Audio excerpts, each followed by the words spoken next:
바로 우리 하나님 말씀을 보도록 하겠습니다. 열왕기상 우리 1장 39절과 40절 말씀을 통해서 다시 한번 우리 봉독하도록 하겠습니다. 다시 한번 읽어보고 시작하겠습니다. 시작. 제사장 사독이 성막 가운데서 솔로몬에게 기름을 부으니 모든 백성이 솔로몬 왕 만세를 부르니라.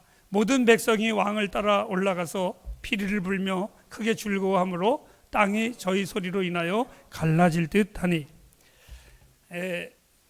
우리 청년들, MZ세대라고 하는 청년들은 잘 알 수 있을런지는 모르겠지만 우리나라의 유명한 가수 중에 한 원로 가수인 패티김이 부른 열창 가운데 하나 빛과 그리고 그림자라는 노래가 있습니다. 또 시인 박목월 씨가 쓴 시 중에 이별의 노래라는 그 글귀 속에 한낮이 끝나면 밤이 오듯이 우리의 사랑도 다 저물었네. 아, 너도 가고 나도 가야지 라는 박목월 시인의 시가 있습니다. 한낮이 지면 반드시 밤이 오듯이 또 빛이 있는 곳에서는 언제나 그림자가 있는 것이 상식입니다. 오늘 저는 왜 이러한 이야기를 하냐면 열왕기상 이 책을 한마디로 요약을 한다면 빛과 그림자라는 책입니다. 빛이 있고 그림자가 있는 책이 바로 이 열왕기상입니다. 전반부 1장부터 11장까지에 보면 유명한 솔로몬 왕의 그 찬란한 영광의 소리가 계속해서 울려 퍼지지만 후반부 12장에서 22장까지에 보면 솔로몬의 죽음과 함께 이스라엘의 남과 북 두 유다와 이스라엘로 갈라지면서 석양이 지듯이 그 찬란했었던 120년의 선조들이 쌓아온 이스라엘이 무너져가는 과정, 즉 인간의 흥망성쇠를 보여주는 역사적인 교과서이기도 한 책이 바로 이 열왕기상이라는 책입니다. 제가 83년도 9월 5일 날 결혼식을 할 때에 대한항공이 007기가 러시아에서 대한민국을 들어오다가 격추를 받아서 추락한 사건이 있었습니다. 제 아내가 결혼식이 없었으면 그 비행기를 탔어야 됐고 아마 죽었어야 되는데 제가 바로 그 생명의 은인입니다. 그래서 그 장례 9월 5일 날이 공교롭게 대한항공 장례식 날이었었기 때문에 저희가 결혼식도 월요일 날인데 그날을 했지만 신혼여행이라는 것은 꿈도 꾸지를 못했습니다. 아내는 지금도 저는 이해할 수 없습니다. 이해할 수 없는 것 중에 하나가 대한항공 승무원이었었던 아내가 아무것도 없는 신학생 전도사에게 무모하게 시집을 오겠다고 울고불고 떼쓰는 것은 제가 이해할 수가 없었습니다. 결혼식을 마치고 어디를 가야 되는지 갈 데도 없었고 또 돈도 없었습니다. 그때만 해도 신혼여행을 가면 커다란 트렁크에 짐을 가지고 다녔는데 아내는 한복을 입었지만 나 역시 양복을 입고 결혼식이 끝나고 다 손님들은 사라진 후에 우리는 어디를 가야 되는지를 몰랐습니다. 그래서 신혼여행 가방을 들고 버스를 타서 이곳저곳 다닌 기억이 있습니다. 신혼여행 때 신혼여행 가방 들고 버스 타고 다니는 사람들 계십니까? 그런 제 마음속에 왠지 그때의 신혼여행과 그때의 신혼의 기분을 내지 못했던 것이 왠지 모르는 내 마음에 한이 되어서 그런지는 모르겠는데 훗날 많은 주례를 쓰면서 때로는 환경적으로 신혼여행이나 여행을 가지 못하는 그 부부들이 있을 때에 저는 아낌없이 제 차를 주고 때로는 받은 돈이 있으면 돈까지 주면서 마음껏 여행하고 마음껏 그날을 즐기라고 제가 권면을 합니다. 아마 이것은 제가 그렇게 하지 못했던 내 마음을 그들을 통해서 대신하는 것은 아닐까. 솔로몬, 그의 아비 다윗은 너무나 다른 왕관식을 했습니다. 어찌 보면 다윗은 왕으로 기름을 부은 후에 왕관식을 한 것이 아니라 고난식을 했습니다. 기름을 받은 후에 사람들에게 추앙을 받은 것이 아니라 도망을 다녀야 되겠고 죽임을 당할 뻔한 위기가 여러 번이나 그에게는 있었습니다. 그런데 그 아들 솔로몬은 오늘 우리가 읽은 본문처럼 많은 사람들이 왕이여 만세를 불렀고 심지어는 백성들이 얼마나 크게 시렸든지 땅이 갈라지는 것과 같았다라고 성경은 표현을 했습니다. 다윗은 기름을 부음받은 후에 고난과 고통의 세월을 보냈지만 그 아들 이 솔로몬은 오늘 본문처럼 화려한 대관식을 이는 거행을 했습니다. 아비를 만난 덕에 평생을 아버지의 후광과 그 영광을 누렸던 금수저 중에 금수저가 바로 이 솔로몬이었었습니다. 아마 이 모르기는 몰라도 그의 아버지는 죽었지만 그의 모든 그 광경을 바라봤었던 그의 모든 정치인들이 그 아픔을 가지고 있었기에 고난을 헤치고 자수성가한 이 아비 다윗을 그 한을 풀기 위해서 그 아비의 마음을 좋게 해주기 위해서 아들 솔로몬에게는 위대한 왕관식이 있었을 것입니다. 다시 말해서 아버지와 아들 너무나 대조적이었습니다. 저는 이렇게 말을 합니다. 우리 교회의 자녀들과 후배들이 우리들보다 더 풍성하고 아름답게 되기를 주님의 이름으로 축복합니다. 아마 이 다윗과 솔로몬 두 사람은 그 왕의 대관식도 달랐지만 통치의 스타일로 달랐습니다. 다윗은 그토록 자기를 못살게 굴었던 사울을 참으로 관대하게 대했습니다. 죽일 수 있는 기회도 있었지만 안 죽였습니다. 오히려 사울이 죽었을 때에 찬양을 해야 되는데 대성통곡하며 마음을 아파했습니다. 심지어는 그의 아들 요나단과의 사랑은 정말 잊지 못해서 훗날 그 요나단의 아들 무비보셋을 찾아서 평생토록 자기 식탁에다가 먹이며 돌봐주었었던 그러한 아비였었습니다. 그런데 솔로몬은 어땠습니까? 한번 도표를 한번 보시기를 바랍니다. 솔로몬은 왕이 되자마자 적폐청산에 정신이 없었습니다. 제일 먼저 아도니아 그의 형입니다. 쿠데타에 동조해서 죽였습니다. 아비아달 제사장입니다. 이는 그 쿠데타에 동참했다고 추방을 시켰습니다. 요압 장군입니다. 아도니아가 그 쿠데타에 동조했다고 이도 처형했습니다. 시므이 다윗을 저주했었던 인물, 자기의 아버지를 저주했다고 해가지고 이는 처형을 시켰습니다. 이렇게 해서 이 사람은 오늘날로 말하면 적폐청산을 하면서 왕의 자리에 올라앉았습니다. 그러나 다윗이 늘 그렇게 적폐청산에만 눈이 멀었던 사람은 아닙니다. 다윗의 인생 속에서 가장 아름답고 복 있는 순간이 있었습니다. 열왕기상 3장 3절부터 보면 솔로몬은 이렇게 살았습니다. 그가 하나님의 은혜 앞에서 무릎을 꿇고 1000번째의 번제를 드린 것은 너무나 유명한 사건입니다. 하나님 앞에 1000번의 제사를 드리면서 하나님이 나의 주이시며 이스라엘의 주되심을 고백했었던 참으로 아름다운 왕으로 이 사람은 시작을 했습니다. 어느 날 하나님께서 1000번의 제사를 마칠 때에 귀의 음성에 하나님의 음성이 들렸습니다. 솔로몬아, 남들이 하지 아니하는 것을, 내가 너에게 원하지 않았던 것을 너는 행했구나 하면서 내가 너에게 무엇을 해주기를 원하느냐 이렇게 물었을 때에 아마 나 같았으면 하나님 난 집도 없는데 은퇴하면 어떻게 될지 몰라요. 집 한 채나 주세요 라고 했을 텐데 이 솔로몬은 그렇게 하지 아니했습니다. 이렇게 말했습니다. 하나님이여, 나는 미련하고 연약한 자이온데 내가 어찌 하나님의 백성을 다스릴 수 있습니까? 내가 주의 백성을 다스리려면 주의 지혜로운 마음을 내게 허락하게 하옵소서. 즉 이 말은 주의 지혜로운 마음이 아니라 주를 향한 심장, 주의 음성을 듣는 심장을 내게 주옵소서. 하나님으로부터 듣는, 그리고 하나님 자신을 구하기를 이 사람은 원했습니다. 하나님은 그것을 통해서 너무나 귀하게 여겼습니다. 내가 정말 귀한 것을 구하는구나 라고 감동하시면서 내가 너에게 부와 명예까지도 하나님은 그에게 약속을 하셨습니다. 사랑하는 햇불 가정 여러분, 우리가 정말 구해야 할 것이 있습니다. 돈이 아닙니다.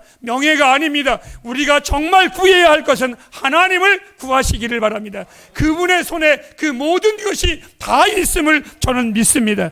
열왕기상 6절에 그의 아름다움에 하나님은 다윗의 평생에 꿈꾸었었던 것, 그의 아비가 꿈꾸었었던 게 뭡니까? 성전 건축이었었습니다. 그것을 바로 그 아들 솔로몬에게 허락을 하시면서 아름다운 솔로몬 성전을 건축하게 만듭니다. 열왕기상 8장으로 넘어가면서 완성된 그 성전을 바라보면서 솔로몬이 얼마나 감격했었던지 그 감격의 글을 한번 읽어보시기를 바랍니다. 27절과 28절 다 같이 읽겠습니다. 시작.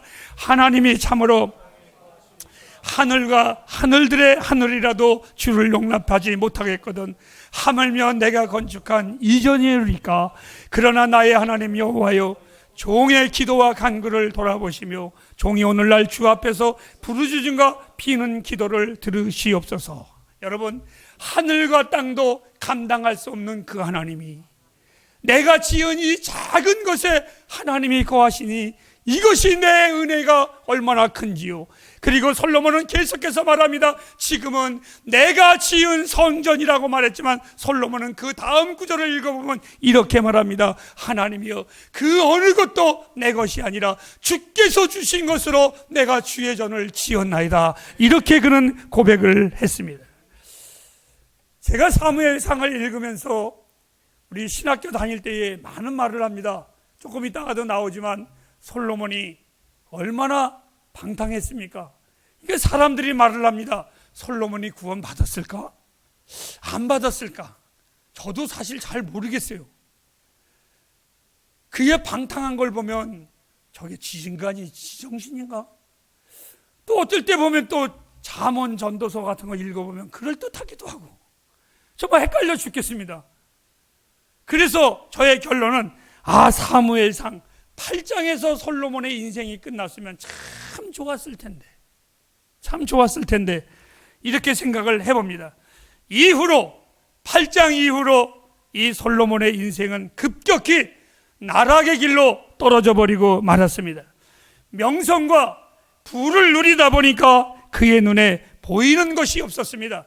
그래서 솔로몬이 타락하기 시작했는데 다시 한번 도표를 보시길 바랍니다. 얼마만큼 솔로몬이 타락했는가? 자, 그는 사치와 낭비가 그의 의자, 술잔까지 금으로 만들었습니다.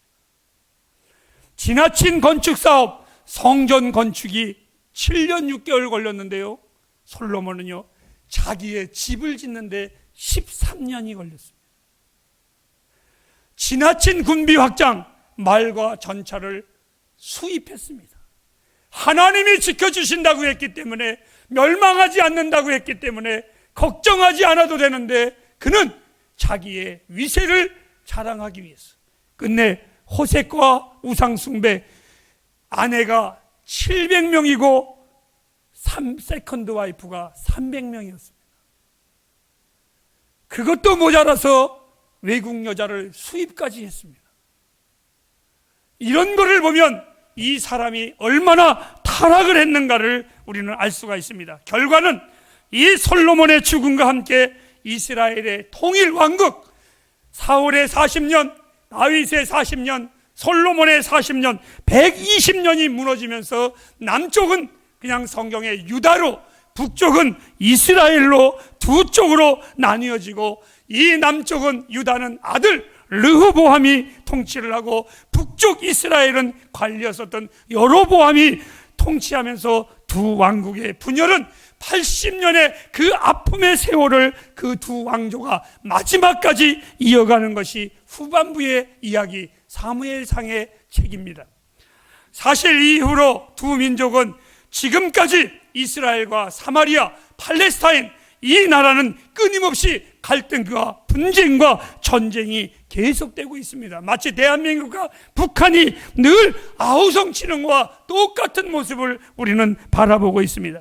오락가락하는 시간들 속에 흘러 북왕국의 7대 왕을 나는 여러분에게 소개하려고 합니다. 악한 왕 중에 대명사로 뽑히는 왕이 하나가 있는데 바로 그 유명한 아합 왕입니다. 이 아합 왕을 성경에 다른 왕들의 사역 속에 가장 많이 활약하는 이유가 있었습니다. 그것은 악한 왕 아합 왕을 드러내기 위해서 그런 것이 아니라 그 악한 왕의 시대 때에 있었던 유명한 선지자가 있었는데 엘리야 선지자였었습니다. 성경은 역사책이 아니라 또한 연대기가 아니라 하나님이 어떻게 우리들을 구원하시는가, 그분의 뜻을 이루어져가는 구원의 책인 것을 다시 한번 여러분의 마음속에 새기시기를 바랍니다. 때로는 어떤 것은 가르쳐주지 아니하고 넘어갈 때가 있습니다. 왜? 그것은 우리의 구원과는 상관이 없기 때문에 그렇습니다. 오늘 하나님은 그 구원의 역사를 이제 이어가십니다. 악한 왕 이 아합에게 어느 날 엘리야 선지자가 담대히 갑니다. 악한 거 알면서 갑니다. 이 엘리야 선지자 대단한 사람입니다. 정말 강한 사람입니다. 불의 선지자입니다. 왕이 너무 악하고 수입까지 온 마누라만 수입하면 되는데 그만 어떻게 했습니까? 그 마누라가 섬겼던 우상까지 수입해 와서 나라를 들쑤셔 놓습니다. 힘들어합니다. 그때에 엘리야가 하나님의 음성을 가지고 갑니다. 왕이여, 당신이 회개하지 아니하면 열왕기상 17장 1절에 이렇게 말합니다. 이 땅에 하나님이 가뭄으로 죽게 할 것입니다. 이 소리를 선포합니다. 지난 2년 반 동안 대한민국은 코로나로 인하여 많은 아픔과 그다음 고통을 당했고, 저 역시도 시간이 나는 대로 강대상에서 코로나에 대하여 이야기했습니다. 제가 그러한 말을 했다고 해서 제가 코로나에 대하여 당당했고 코로나를 무서워하지 않았던 것은 절대로 아닙니다. 때로는 나도 두려웠습니다. 그리고 때로는 우리 햇불교회의 예배 속에서 그 전염병이 창궐하면 어떻게 할까라는 솔직한 말로 두려움도 있었습니다. 여러 번 제 마음에 헷갈림도 분명히 있었습니다. 내가 인간인 거로 왜 염려가 없고 아픔이 없었겠습니까? 여러분, 엘리야가 이 아합 왕에게 가가지고 당신이 회개하지 아니하면 이 땅에 가뭄이 올 것입니다. 그러면 엘리야는 고기를 먹고 잘 살았을까요? 아닙니다. 엘리야 역시 그 가뭄을 통해서 백성들과 똑같이 고통을 당했습니다. 하지만 하나님은 까마귀를 통해서 그를 살리셨습니다. 그리고 시냇물을 마르지 않게 하시면서 하나님이 그 엘리야를 보존하셨습니다. 저는 믿는 것이 있습니다. 하나님이 우리 햇불 가족들을 하나님의 생명 보자기로 싸매어 주셨습니다. 저는 그것을 믿습니다. 아합 왕은 끝까지 악합니다. 여러분, 악한 자들은요 끝까지 악합니다. 더러운 자들은 끝까지 더럽습니다. 이 엘리야가 어느 날 더 이상 참지 못하여 악한 왕과 그 우상들에게 가서 제안을 합니다. 우상을 받드는 바알 선지자 400명과 아세라 선지자 450명, 850명에게 제안을 합니다. 가멜산상에서 너희와 나와 싸우자. 만일 제단을 쌓아놓고 하늘에서 불이 내려오면 그 신이 진정한 신인 줄 알라고 당당하게 이 엘리야 선지자가 외칩니다. 가멜산상에 섰습니다. 여러분 잘 아시죠? 결과는 뻔한 겁니다. 그런데 저는 불을 내리시는 하나님이 아니라 신앙의 자세에 대해서 말씀을 드리고 싶습니다. 엘리야는 홀로였습니다. 햇불 가정 여러분, 신앙생활이 뭔지 아세요? 우리 영도에 있는 고신대학교 가면 고신대학교 입구에 큰 바위에 코람데오라고 써 있습니다. 신앙생활은 하나님 앞에서 하는 겁니다. 신앙생활은 홀로 쓰는 겁니다. 하나님 앞에 동료가 있는 것이 아니라 홀로 서는 것입니다. 신앙생활은 언제나 외로운 것입니다. 아니, 이 엘리야가 승리할 수밖에 없었던 것은 동료가 있었던 것이 아니라 홀로 있었기 때문에 승리했던 겁니다. 홀로 있었기 때문에 하나님 의지한 겁니다. 여러분, 때때로 외롭습니까? 힘듭니까? 그래서 하나님 앞에 있는 겁니다. 그 하나님 앞에 홀로 있을 때 승리합니다. 홀로 있을 때 하나님이 이깁니다. 저 역시 많은 사람과 대화하고 많은 사람에게 박수받고 많은 사람에게 칭송받을 때에는 하나님 앞에 내가 의롭지 못하고 능력이 없습니다. 그런데 내가 홀로 하나님과 있을 때에, 숲속에 있을 때에, 때로는 강가에 있을 때에, 때로는 아무도 나를 찾지 않는 홀로 있을 때에 내 안에 세상과 단절되어 홀로 있지만 내 안에 나도 모르는 하나님의 능력이 내 안에 꿈틀거립니다. 즉 신앙생활은 세상과 타협하면 살기 쉬운데 그런 것이 아니라 신앙은 힘이 든 겁니다. 신앙생활은 홀로 있는 겁니다. 신앙생활은 때로는 배척도 당합니다. 무시도 당합니다. 때로는 발심도 당합니다. 때로는 이간질도 당합니다. 그래서 우리는 하나님 앞에 서는 겁니다. 아니 이렇게 말합니다. 그래서 하나님이 우리를 사랑하실 수밖에 없는 것이 우리입니다. 왜요? 우리는 하나님뿐이 없기 때문에. 그래서 하나님도 나뿐이 없습니다. 저는 제가 좋아하는 찬양 중에 하나가 이 땅에 오직 주밖에 없네. 이 찬양의 가사가 저는 언제나 나의 간증이고 나의 안에 울리는 부르짖음입니다. 하나님, 이 땅에 하나님 외에 없습니다. 신앙생활은 하나님 앞에 홀로 서는 겁니다. 하지만 하나님은 이 엘리야를 위하여 열왕기상 19장 18절 말씀에 보면 바알에 무릎 꿇지 않은 남은 자들을 하나님이 남겨두셨습니다. 이제 우리 햇불 가족들에게 하나님 말씀을 마치면서 위로의 말씀을 전해드리도록 하겠습니다.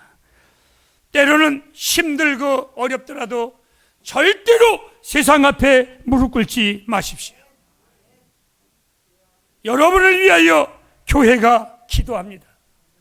여러분을 위하여 알지 못하고 그냥 예배 시간에 스쳐 지나가는 성도들이 우리 햇불 가족들의 안위를 위하여 늘 기도합니다.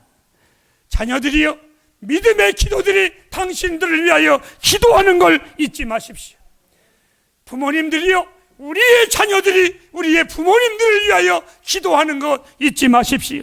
친구들이 기도하고 있습니다. 아니 더 나가서 나를 위하여 지금도 기도하시는 나의 영원한 중보자 예수 그리스도가 계십니다. 이분이 우리를 위하여 기도하십니다.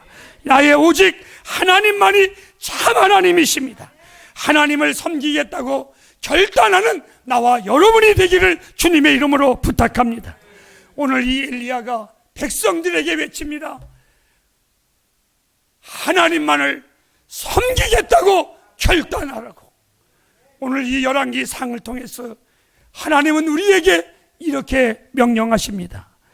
세상과 타협하지 아니하는 이 시대에 남은 자들이 우리 햇불 가족들이 되기를 원하고, 우리 햇불 교회가 이 아침 결단해야 합니다. 하나님만 섬기겠습니다. 기도하겠습니다.